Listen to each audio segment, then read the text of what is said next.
Hello, and welcome to the IPR Game Room. Today, we'll be talking about possible worlds, Beak, Feather, and Bone. Well, been a while since I've made one of these. IPR has been very busy. We just came back from Gen Con, and as you can see, there's just role-playing games everywhere. Everywhere in our small office, even stacked up to the ceiling here in the IPR Game Room, which hasn't stopped us from playing games in the IPR Game Room. Just, amongst all the boxes and stacks of books and games. Today we're going to be talking about a wonderful little product called Beak, Feather, and Bone.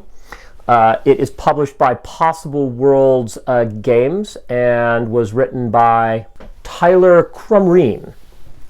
Now, this falls into the sort of genre, if you want to call it that, of something like The Quiet Year or Microscope. It is, in the strict sense of the word, maybe not a game. It's a setting creation exercise. But of those of you who played Quiet Year and Microscope know that they feel like games when you're playing them, and this is extremely similar. So in Beak, Feather, and Bone, which comes with this lovely little sort of old school booklet, rules booklet that includes, let me show you here, wonderful strange artwork, because it's all about crows. Everything in Beak, Feather, and Bone's about crows. Your setting creation is about a city of crows. Now, of course, if you wanted to use it for something else, you could throw the crowness out and say that everyone's elves or humans or some other wonderful thing. But the crow theme plays into how you actually do your generation. Now, this little kit that comes in a bag comes with 3 of these maps. And to do the basic gameplay, you go around a table. Oh, the central building, I should point out, the actual game part of it, right here, is about gaining control of this central building. So the game is played with a deck of cards. Any cards will do. When we played it the other night, my coworker AC, who is a huge cat lover, bought her cat deck of cards. So on top of the crow theme, we ended up with sort of a cat theme because there was a lot of cats on each card.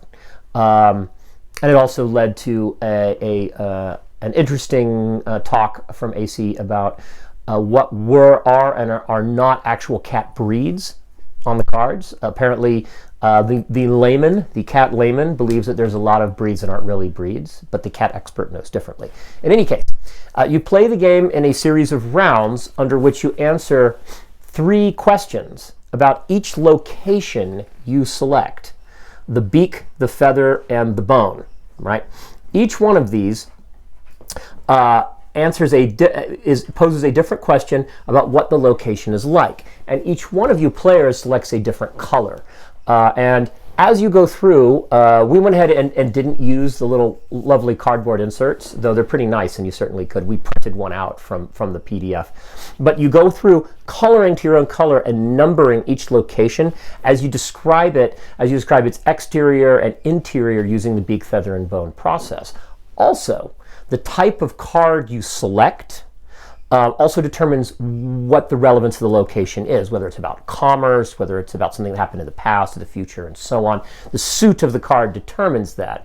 And additionally, whether the card is a face card or a number card determines a process that links a created on the fly non-player character from a different faction. Oh, I didn't mention the factions. You've got a lot of factions in this. You've got mages, you've got strangers, you've got clerics, you've got thieves, you've got soldiers, all crows.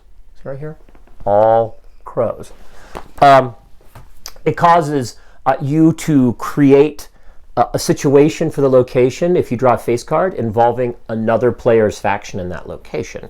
Now, also the numbered cards are added together, and at the very end of playing 5 rounds, though I assume you could play more if you'd like, that's how many we played, the person with the highest number, because face cards don't count as numbers, but they create a relationship between the other factions and your location by creating an NPC. At the end of it, the person who has the highest number claims the location in the center of the map and defines what that is right here. Now, I want to say one of the things I really liked about this game, and this is a difficult thing for a storytelling game to do, only a few do it well, which is the 3 or 4 hours, I'm not really sure, 3 hours, 4 hours we were here playing Beak, Feather, and Bone from 7 o'clock at night to 10 o'clock at night in the game room. We spent a lot of time both playing the game simultaneously and having all sorts of nerdy conversations you would expect the staff of IPR to have in the IPR game room. It is very hard for a role-playing or storytelling game to be a thing you can play simultaneously to having a conversation about other stuff while actually playing it. I think you all know what I mean, which is, yeah, you can kind of do that with straight up card games and little games with dice and tokens and things, but it's very difficult for a storytelling game to be simultaneously enable you to have kind of fellowship-like conversation about one thing while simultaneously playing the game about the other without one interrupting the other. And this game is sort of intuitive. It does that well. Now, I'm not saying you couldn't ban that sort of banter and just play the game. In fact, you probably should. But we're all a little guilty occasionally of verbosity here at IPR, me more than most, to be absolutely fair.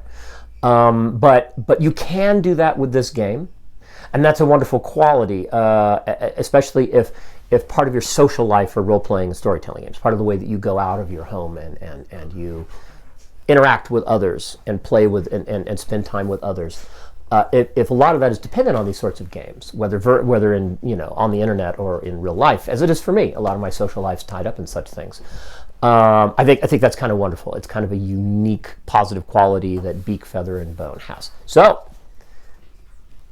buy Beak, Feather, and Bone. It's available here at Indie Press Revolution. And follow us on social media, Facebook, Twitter, Instagram, or subscribe to our newsletter, all linked below. And remember, gamers, it's all about crows. A lot of crows. It's disturbing.